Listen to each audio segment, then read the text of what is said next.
Hey, what's going on, everybody? This is Troy Ghost Host Rawlings. Today's date is Wednesday, July the 29th, and you're tuned into the Taboo Raw Uncut video blog with me, Troy Rawlings. WTF Wednesday. What the fuck? Wednesday.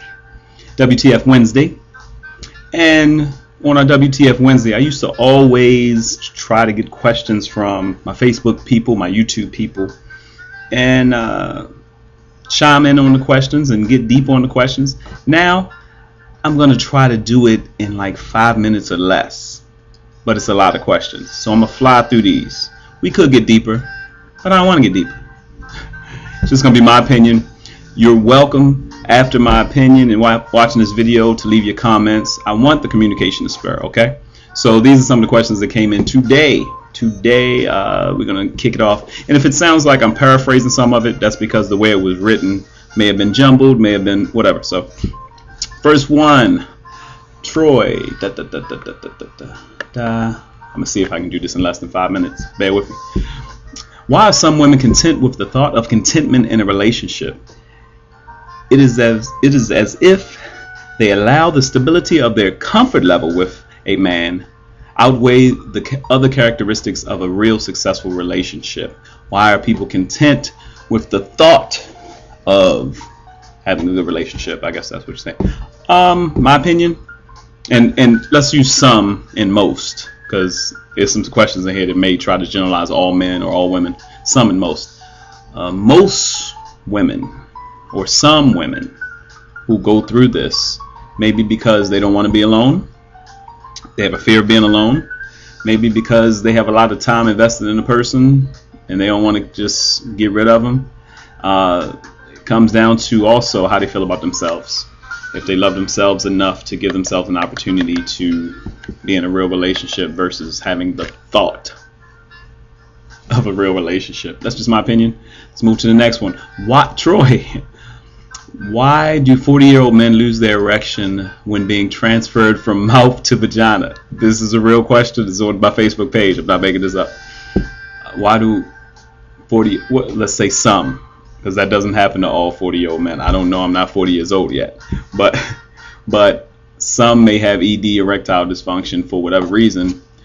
Some may not be attracted to the vagina as much as the mouth. Some people like blowjobs more than sex. Go figure. Some people, the person you're with may lose attraction to you, or something may have thrown him off, or he has erectile dysfunction. Who knows what was on his mind? If you have that happening continually with men and yourself over 40, there's a common denominator. You need to look at yourself. Next question. That's just my opinion. Next question. Another 40-year-old. What's up with a 40-year-old man who comes quick and blames it on not having dick control? Well, that's your answer. He blamed it on not having dick control. He's 40 years old and doesn't have dick control. You answered your own question. He just doesn't have dick control. There is a such thing as controlling dick. Tell him to read some books on tantra, tantric sex, change his diet, start exercising, jogging, running, stability. I don't know.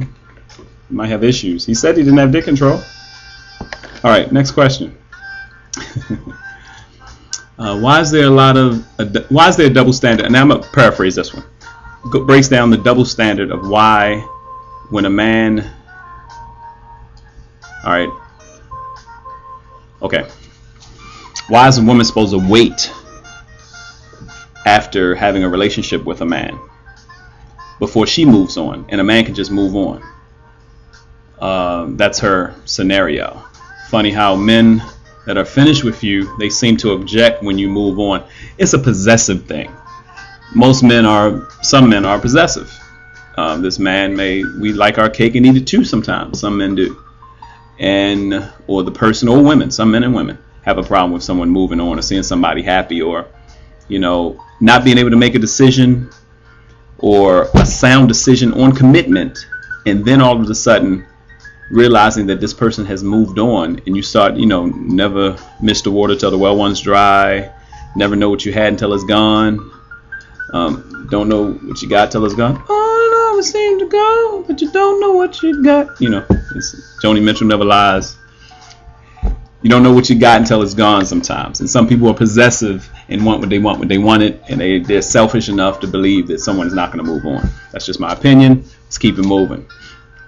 Oh, this is a funny one. This woman likes to pleasure herself. Why can't he get enough pleasure watching me pleasuring myself unless he can help? Dude, I got this. WTF you. Back the fuck up. I guess that's what it means. I'll get you next.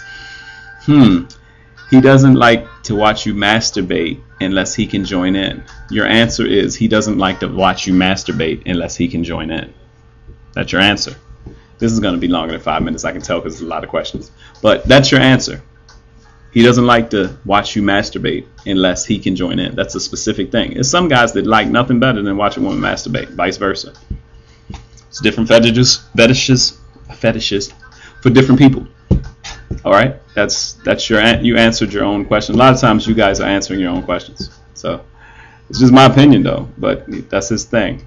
This is the last one, and this is a good one. If you are a Christian and you want to find a Christian mate, but you will be a problem when the issue of sex comes up, you should be able to discuss and know your mate totally, even discuss sexual matters. And I guess her main thing, if you're afraid to tell them because it will turn a Christian man off, but you must be completely honest, what do you do? I guess on both sides. I even discuss sexual matters.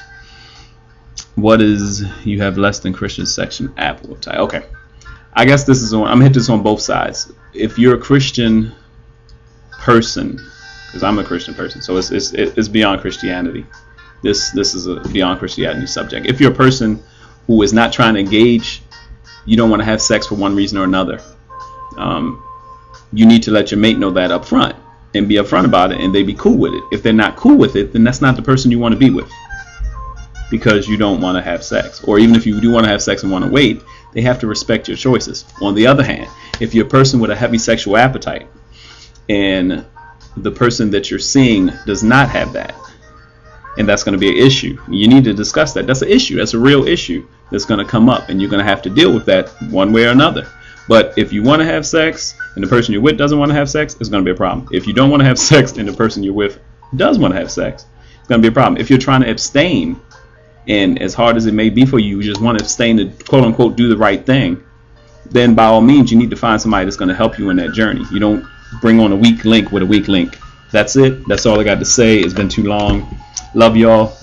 These are just my opinions. Give me yours. WTF Wednesday. I'm Troy Ghost Host Rawlings.